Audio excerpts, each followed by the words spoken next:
Et parfois, il n'y a pas besoin de plus pour faire quelque chose de bien. De mon côté, j'ai spawn dans un biome Birch Forest, ce qui n'est pas incroyable puisqu'on ne peut pas faire de pommes et je risque pas de trouver de masse canne à sucre par exemple. La preuve, c'est que j'en ai trouvé que 2. Par contre, j'avais des poulets, ça y a aucun problème. Et j'ai eu aussi la chance de trouver mon cuir assez rapidement. J'ai donc décidé de bouger un petit peu jusqu'à car dans un marais. Là, j'ai pu faire des pommes tranquillement et récolter un peu plus de canne à sucre, assez pour pouvoir faire des livres et pour pouvoir monter en diamant sharpness par exemple. Au cas où j'aurais un rôle qui nécessite d'attaquer, hein, qui sait.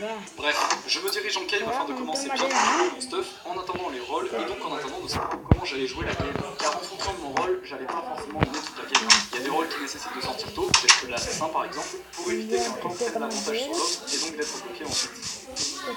Mais bon, ce n'était pas le cas pour cette fois-ci. Non, là c'était plutôt un rôle que je connais. Ouais, un rôle que je connais plutôt très bien. Un rôle comme on les aime. Un rôle qui brise des amitiés. Moi j'avais dit que...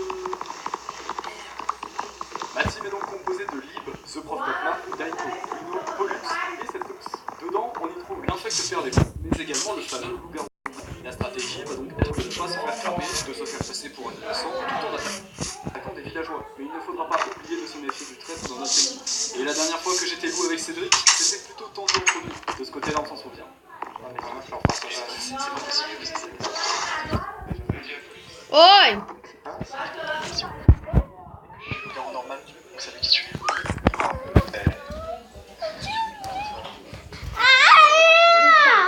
Eu vou te falar uma coisa. Vem cá. Eu quero falar com ele. Parce que c'est moi qui dois lancer le jeu en attaquant les autres. C'est mon choix. Donc l'idéal est de sortir avec 2 pièces et si possible de faire une bonne épée, comme Sharpness en diamant par exemple. Et magie et vos idées sont du génie. J'avais tout pile 4 livres, 1 pour faire la table enchante et 3 livres pour monter en Sharpness 3. Tout était calculé. Et il y a un autre bon point dans ce jeu, c'est l'or. J'étais vraiment bien en livre. J'avais de quoi me faire 10 pommes d'or. Ça va me permettre de prendre du risque. Et on est donc à peu près à 50 minutes de jeu. C'est l'heure de sortir, d'aller farmer les quelques pommes manquantes et de se diriger vers le centre.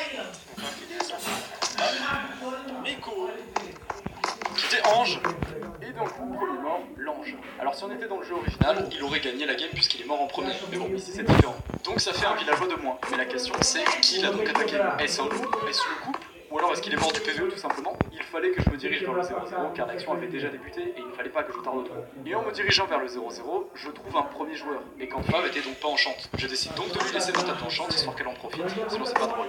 Et c'est là que le tout premier vote est arrivé. J'ai voté dans un premier temps pour Ken car dans ce genre de jeu il a toujours des bons rôles et puis de toute façon faut bien voter pour quelqu'un. Au moins ça permettra de tempo et il ne pourra pas pouvoir se défendre ou aider le village si on décide d'attaquer de suite par exemple. Et ça fonctionne, je constate que les loups ont fait le même choix que moi, donc c'est l'occasion, direction le centre. Fala, de novo, vai. Fala de novo.